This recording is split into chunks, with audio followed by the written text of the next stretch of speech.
Hai, halo teman-teman semuanya. Kita masuk ke episode kedua tentang episode public speaking. Dan di episode kedua ini akan saya coba sampaikan tentang 3 tujuan mulia dari kita berpublic speaking. Oke, teman-teman, dalam dunia public speaking atau komunikasi sebetulnya hanya ada 2 macam ya informasi yang akan kita sampaikan kepada audiens atau pendengar atau orang lain yang sedang kita ajak bicara. Jadi yang pertama yang harus kita bawa adalah sebuah informasi ya, sebuah knowledge yang baru ya kepada orang atau kepada audiens kita. Kemudian yang kedua yang harus kita bawa adalah tipenya adalah persuasif, yaitu ajakan ya. Ajakan untuk apa saja ya, intinya ajakan kebaikan ya, ajakan untuk mencintai ilmu ya, ajakan untuk melakukan home program kepada pasien misalkan ya, ajakan untuk mencuci tangan, ajakan untuk membuang sampah dan sebagainya. Jadi sebetulnya public speaking ada 2 isi ya yang harus kita sampaikan ya, baik bisa informasi dan juga bisa ajakan atau persuasif ya. Dan teman-teman semuanya ada 3 tujuan ya yang harus kita tuju sebagai seorang public speaker ya. Tidak boleh ini kita tidak tahu ya, tidak boleh. Kita harus tahu minimal 1 macam ya tujuan yang harus kita capai gitu ya. Yang pertama adalah tujuan untuk meningkatkan knowledge dari audiens kita atau pendengar kita atau orang yang sedang kita ajak bicara ya. Jadi ini adalah tujuan yang paling dasar ya. Kalau seseorang itu berbicara dan dia tidak mempunyai atau mengerti tujuan ini, maka apa yang dia bicarakan akan sangat percuma ya. Tidak bisa merasuk ke dalam pendengaran ataupun hati dari orang yang sedang diajak bicara ya. Yaitu merubah knowledge atau merubah pengetahuan ya. Ketika kita sudah bisa merubah knowledge atau pengetahuan dari orang yang kita ajak bicara ya, berarti kita sudah sukses melampaui tahap ini atau fase ini ya. Dan memang butuh jam terbang ya, butuh pengalaman ya, butuh mengetahui tekniknya. Jadi berbicara tidak asal berbicara, tetapi menyampaikan knowledge dengan baik dan benar ya. Maka dari itu untuk kita bisa menambah knowledge dari orang yang kita ajak bicara, berarti logikanya knowledge kita harus ditambah kan ya. Knowledge kita harus ditambah sebanyak-banyaknya, melebihi orang yang sedang kita ajak bicara atau audiens kita ya. Misalkan saya diminta untuk berbicara tentang virus corona ya, pada sebuah masyarakat misalkan di lingkungan RT ya atau RW, maka strategi saya adalah harus menambah knowledge sebanyak-banyaknya ya. Bagaimana saya bisa mentransfer knowledge kalau knowledge tentang virus corona saya tidak tambah ya? Apa yang mau saya sampaikan kalau saya tidak menambah knowledge tentang hal tersebut? Ya, jadi ini juga sebagai strategi bahwa nanti dalam public speaking kita sangat-sangat penting atau sangat perlu untuk menambah knowledge ya. Knowledge tentang apa yang akan kita sampaikan ya kepada siapapun ya, dengan tema atau konsep apapun kita harus menambah knowledge itu. Ketika knowledge sudah bertambah, maka secara otomatis kita tinggal menguasai teknik penyampaian ya. Ketika itu juga sudah kita kuasai, maka otomatis knowledge dari orang yang sedang kita ajak bicara itu bisa bertambah. Dan ini adalah tujuan paling dasar ya teman-teman semua. Jadi semua harus ngerti tentang ini. Jadi berbicara di depan umum ya, misal di depan kelas ya, sebagai mahasiswa yang berpresentasi tidak hanya untuk menghabiskan waktu ya, tidak hanya menyelesaikan tugas. Yang penting tugas saya sudah selesai. Ya, yang penting saya sudah presentasi, entah orang yang saya ajak bicara, teman-teman saya atau dosen saya mengerti atau tidak apa yang saya sampaikan, itu nomor 2 ya. Bukan seperti itu tujuannya ya. Tujuan mulia public speaking yang paling dasar adalah kita meningkatkan knowledge dari orang yang kita ajak bicara ya. Supaya apa ya? Supaya kita tidak buang-buang waktu ya. Kita sudah mempersiapkan semuanya, PowerPoint sudah bercuap-cuap ya, sudah menghabiskan waktu, tapi ternyata orang yang kita ajak bicara tidak bertambah knowledge-nya. Itu adalah suatu hal yang ya sia-sia saja ya. Jadi kita perlu menanamkan dalam pikiran kita sebelum kita berpublic speaking kepada siapapun, baik itu individu ya, baik itu beberapa orang sampai puluhan dan ratusan orang, maka kita harus tahu tentang hal tersebut ya.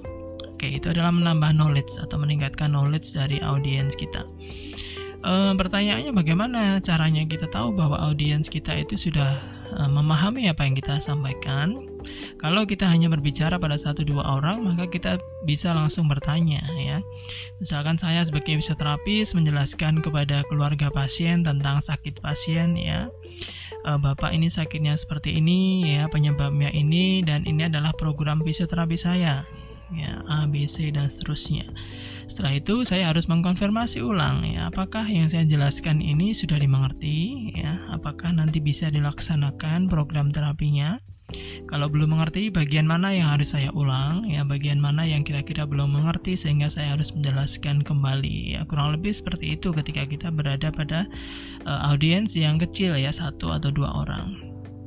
Tapi kalau kita berada di audiens yang cukup besar, misalkan puluhan atau ratusan, ya kita di tengah-tengah presentasi bisa memantau, bisa melihat bagaimana ekspresi audiens kita ya, apakah fokus, apakah mendengar kita, atau malah bermain HP sendiri, atau berbicara dengan teman-teman di sebelahnya dan sebagainya. Jadi dengan melihat ekspresi wajah para audiens kita sudah bisa meresume bahwa apa yang kita sampaikan itu nyampe kepada mereka ya. Atau mungkin di sesi akhir kita bisa memberikan pertanyaan ya, kita berikan door prize dan sebagainya, sehingga kita tahu bagaimana audiens kita itu menangkap apa yang kita sampaikan ya. Ada banyak konsep dan banyak cara ya, misalkan diberi soal pretest dan post-test ya, seperti itu di beberapa seminar atau workshop. Kemudian untuk di lingkungan kelas ya, di lingkungan kampus sudah ada pastinya ya, ada indikatornya, ada cara mengukurnya, mengetesnya dalam RPS itu pasti sudah ada. Jadi itu bisa dijadikan acuan bahwa apa yang kita sampaikan benar-benar dipahami oleh orang yang kita ajak bicara atau tidak ya. Oke, kurang lebihnya itu ya untuk menambah knowledge. Lalu yang kedua adalah tahapan selanjutnya adalah merubah pola pikir ya. Ini belum bisa kita nilai atau kita lihat pada audiens kita ya, apakah setelah kita jelaskan suatu konsep, suatu ilmu, pola pikirnya jadi berubah ya. Kita belum tahu. Ini adalah, kalau boleh saya bilang, adalah bridge atau jembatan untuk ke fase ketiga. Fase ketiga ini adalah merubah perilaku ya. Kalau perilakunya jadi berubah, maka otomatis pola pikirnya pun sudah berubah dan knowledge-nya pasti juga berubah. Jadi merubah pola pikir ini merupakan jembatan untuk menuju ke fase paling tinggi, yaitu merubah perilaku ya. Contoh ya, misalkan saya dosen menjelaskan kepada mahasiswa tentang suatu konsep ilmu ya. Saya jelaskan, ketika knowledge sudah masuk semuanya dan dimengerti, apakah pola pikir dan perilaku mahasiswa saya jadi berubah? Apakah mereka jadi lebih banyak tanya, jadi lebih sering mencari literatur buku, membuka jurnal, sering bertanya pada saya, atau bertanya pada dosen-dosen yang lain atau tidak? Ya, atau hanya sambil lalu saja apa yang saya jelaskan tadi. Nah, itu bisa kita lihat ya, apakah pola pikir dan juga perilaku mahasiswa saya berubah ya setelah saya memberikan sebuah konsep materi. Ya, itu bisa dilihat secara langsung. Atau dalam suatu masyarakat, misal saya sedang memberikan materi tentang virus corona, apakah masyarakat yang saya ceramahi, saya berikan presentasi itu berubah ya? Apakah berubah perilakunya menjadi rajin cuci tangan, menjadi rajin menggunakan masker, atau melakukan social distancing dan beberapa hal lain? Kalau sudah sampai ke tahap itu, maka presentasi kita berhasil ya. Kita bisa membawa 3 value penting itu tadi ke dalam audiens yang sedang kita ajak bicara ya. Meningkatkan knowledge, meningkatkan pola pikir, dan juga merubah perilakunya. Yang tentunya perilaku itu disesuaikan dengan konsep materi yang sedang atau yang sudah kita bawakan ya.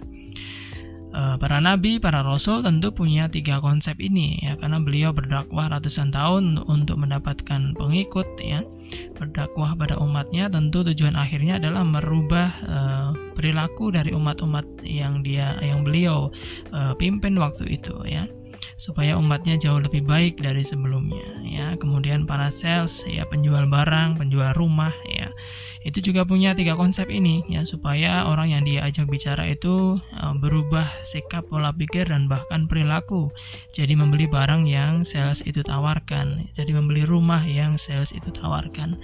Jadi semua profesi ternyata kalau kita lihat butuh 3 konsep ini ya, tergantung kita mau apa, hanya memberikan informasi kah atau sampai ke persuasif ya, mengajak untuk berbuat sesuatu ya. Dan maaf agak melenceng, untuk contoh yang sangat kelihatan adalah para teroris ya.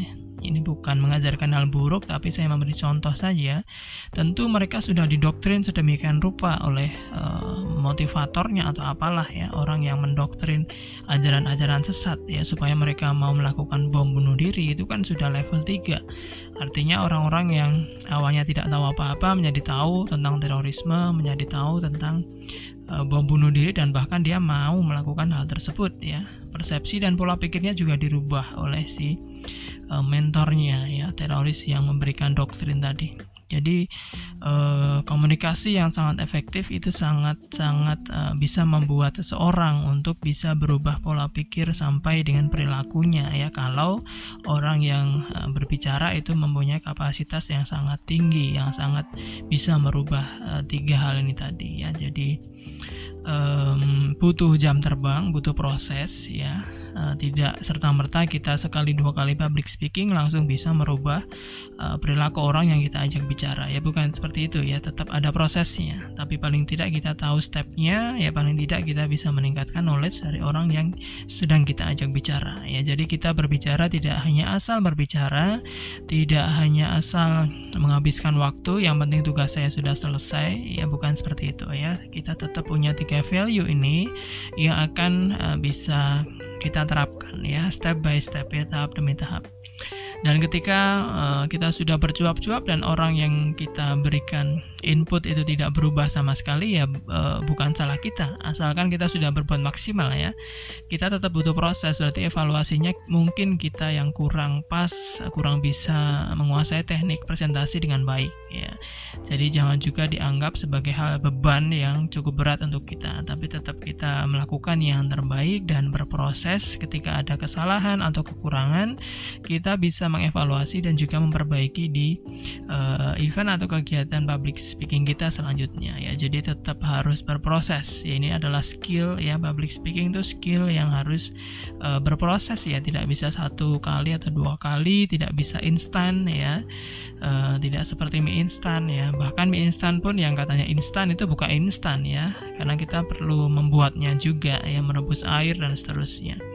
Jadi tidak ada yang instan ya di dunia ini, jadi perlu proses, sama halnya dengan public speaking. Oke, intinya teman-teman, ketika kita berbicara, kita harus mengkonsep dalam otak kita bahwa kita minimal harus bisa merubah knowledge pada orang yang sedang kita ajak bicara ya. Kalau kita sudah profesional, sudah berkali-kali, maka kita bisa meningkatkan level kita untuk merubah pola pikir dan juga perilaku dari orang yang sedang kita ajak bicara ya. Karena tujuan paling tinggi adalah persuasif, mengajak seseorang untuk menjadi lebih baik tentunya, dengan input dan juga konsep-konsep materi yang sudah kita siapkan dan berikan sebelumnya. Oke teman-teman, kita akan lanjutkan ke episode berikutnya ya, untuk membahas lebih detail tentang public speaking. Oke, thank you.